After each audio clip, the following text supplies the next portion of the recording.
हम लोग आज पढ़ेंगे क्वेश्चन नंबर 8 से लेकर के 13 तक क्वेश्चनों का सॉल्यूशन करना सीखेंगे। 8 में कह रहा है कि यदि मूल वास्तविक हो तो मूल निकालना है। तो सबसे पहले चेक करेंगे विवेचक से कि इसका मूल वास्तविक है या नहीं। अगर वास्तविक होगा तो द्विघात सूत्र से हम क्या करेंगे, इसका मूल निकालेंगे, और यदि वास्तविक नहीं होगा तो छोड़ देंगे।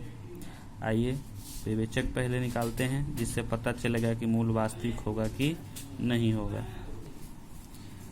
क्योंकि इसमें a का मान क्या है, a का मान आपका ये है a² p², और b का मान क्या है, तो b इसमें नहीं दिया है। b कौन होता है, x वाले। इसको अगर मानक रूप में हम लिख कर समझें तो a p²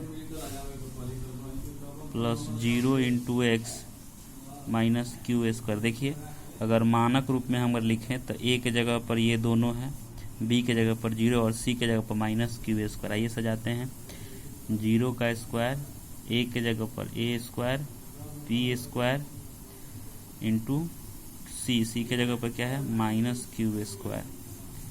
तो d बराबर क्या मिल गया, 0 कैंसिल हो गया, 4 माइनस माइनस गुणा होगा तो प्लस हो गया, a² p² q²। चूँकि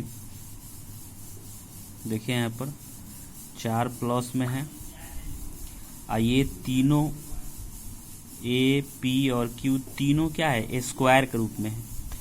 तो 4 प्लस में है, और किसी भी संख्या का स्क्वायर प्लस नहीं होता है, माइनस नहीं होता है। इसका मतलब a² भी प्लस में होगा, p² भी प्लस में होगा, q² भी प्लस में ही होगा। तो किसी भी संख्या का स्क्वायर माइनस में नहीं होता। इसका मतलब ये तीनों प्लस में है, 4 भी प्लस में है। इसका मतलब क्या हुआ कि d धनात्मक है।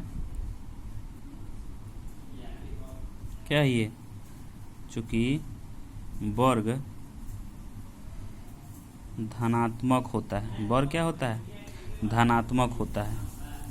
जब वर्ग धनात्मक होता है इसलिए क्या हुआ, d बड़ा हो गया 0 से, इसलिए मूल वास्तविक होगा। मूल क्या होगा, वास्तविक और समान होगा। अब जब मूल वास्तविक और समान हो गया तब आप सूत्र से निकाल सकते हैं।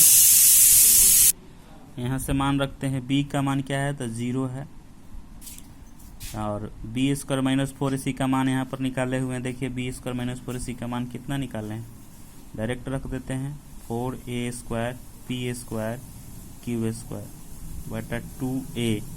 a के जगह पर कितना है, a² p²। समझ रहे हैं आप, 0 है, इसको छोड़ देते हैं। इसका वर्गमूल करेंगे तो कितना आएगा, वर्गमूल करेंगे तो कितना हो जाएगा, 2apq बटा 2a² p²। 2 से 2 कट गया, 2 से 2 कट गया, a ऊपर एगो है, नीचे 2 है, तो एगो से कट गया, p भी एगो से कट गया।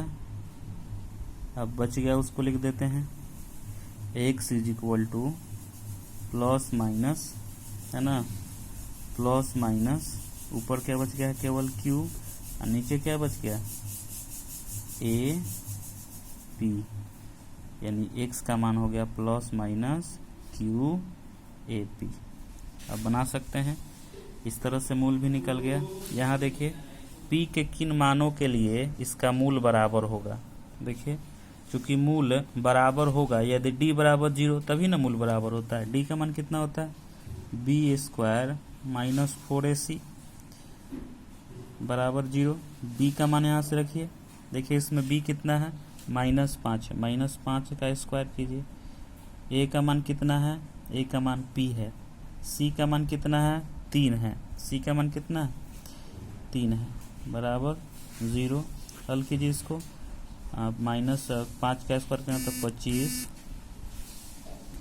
25 और ये 4 तिहाई 12p = 0। 25 बटा 12p और 25 बटा 12 = p। p बराबर जब 25 बटा 12 होगा तो मूल क्या होगा, तो मूल बराबर होगा। इस तरह से बना सकते हैं। क्वेश्चन नंबर क्या है कि आपको 13 नंबर में क्या करना है, p के किन मानों के लिए द्विघात व्यंजकों का वास्तविक गुणनखंड होगा। तो चूंकि वास्तविक गुणनखंड होगा, इसका मतलब क्या होगा, हल वास्तविक होगा। तो हल वास्तविक कब होगा, जब हल वास्तविक कब होगा, जब विवेचक का मान क्या होगा, 0 या 0 से बड़ा होगा। निकाल देते हैं, क्या होगा, गुणनखंड वास्तविक होगा यदि डी क्या होगा, बड़ा या बराबर 0।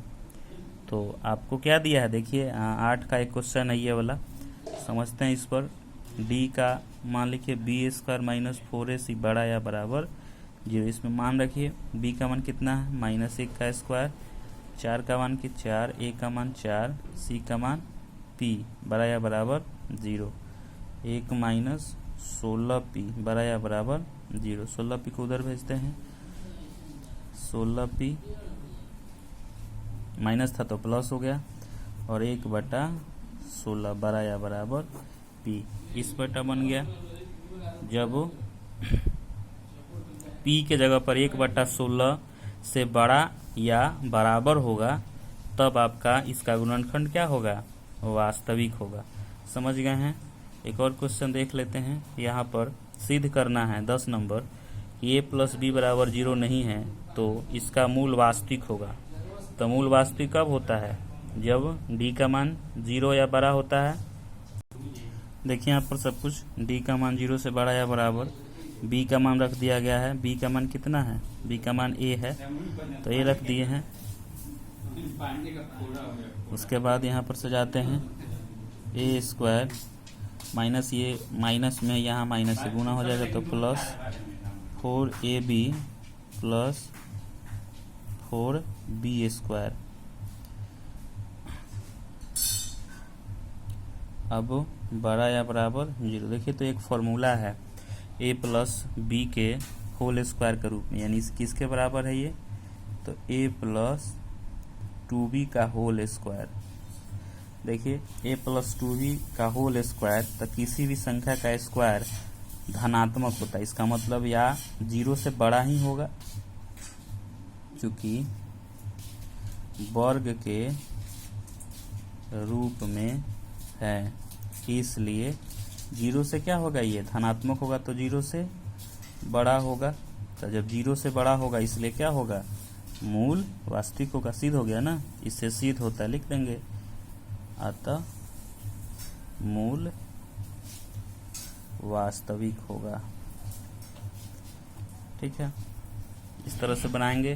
क्वेश्चन नंबर 12 को छोड़ देना है, और इस तरह से 13 तक के सभी क्वेश्चनों को आप बना सकते हैं। आसानी से बनाइए, और बनाने के बाद उसको सेंड कीजिए।